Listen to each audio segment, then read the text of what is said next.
Calculus Unit 2, Lesson 3, Tangents and Other Derivative Applications.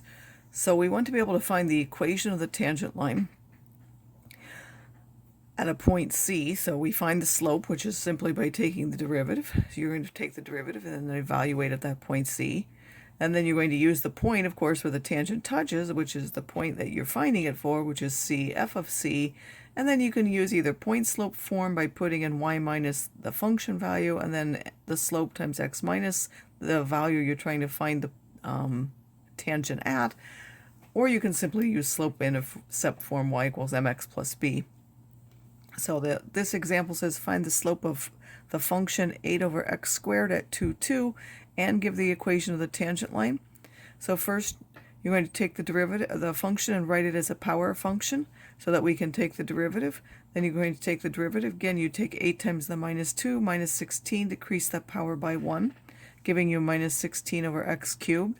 At 2, of course, they already gave us the function value, but just as a check, if you put 2 in this function, you do get 2. So that's the point 2, 2, that value of 2 being f of 2.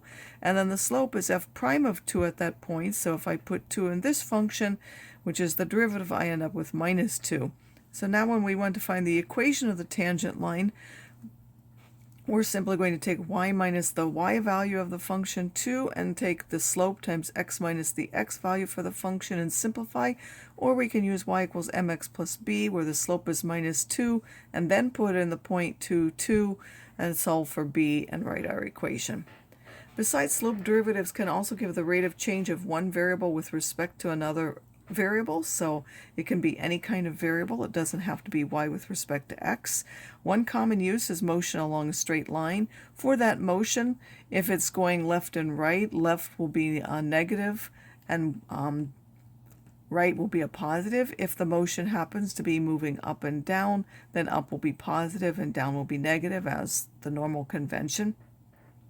The average, if s is t is the position function, then that average velocity is the change in the position over the change in time, or s1 minus s2 over t1 minus t2, or you could do it the other way around, s2 minus s1 over t2 minus t1, as long as you're consistent and do it in the same order for each one. The velocity, this is the average velocity. The velocity itself is instantaneous at that particular time. We take the derivative of the position function. And then the speed, of course, is the absolute value of the velocity where you don't have a sign. This will have a sign to it. This will always be positive. For a free-falling object, we know that the position at time t is given by 1/2 gt squared plus v0t plus s0, where this is the initial height, this is the initial velocity, and this is the acceleration due to gravity. Of course, that depends on whether you're measuring in feet or in meters. If you're measuring in feet, it's minus 32 feet per second squared. If you're measuring in meters, it's minus 9.8 meters per second squared.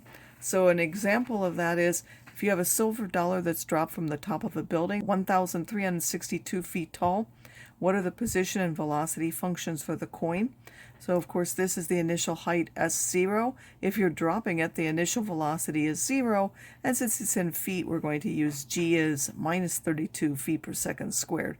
So if we substitute those three values into this equation, we end up with the position vector is minus 16 t squared plus 1,362.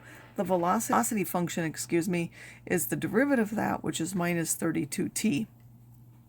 So now if we want to determine the average velocity, we have to find the position at time 1 and the position at 1 and the position at 2. So if we put 1 in this function, we get this. If we put 2 in this function, we get this.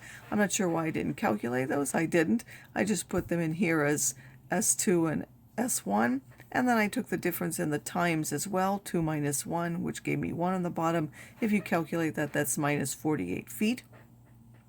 If I want the instantaneous velocity, not the average velocity over the whole interval, the velocity at time 1 was minus 32, the velocity at time 2, minus 64, and then find the time required for the coin to reach the ground. Well, reaching the ground means that the position was 0, so we're going to solve that equation for t, which will give me t equals 9.23 seconds. Of course, this quadratic also has a minus, but we can't go back in time, so the minus you can't actually use.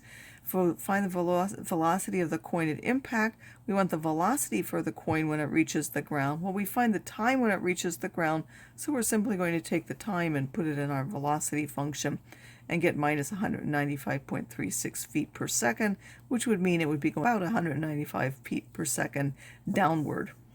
So just to show that you can do it for other variables, the volume of a cube with size of length s is given as v equals x cubed.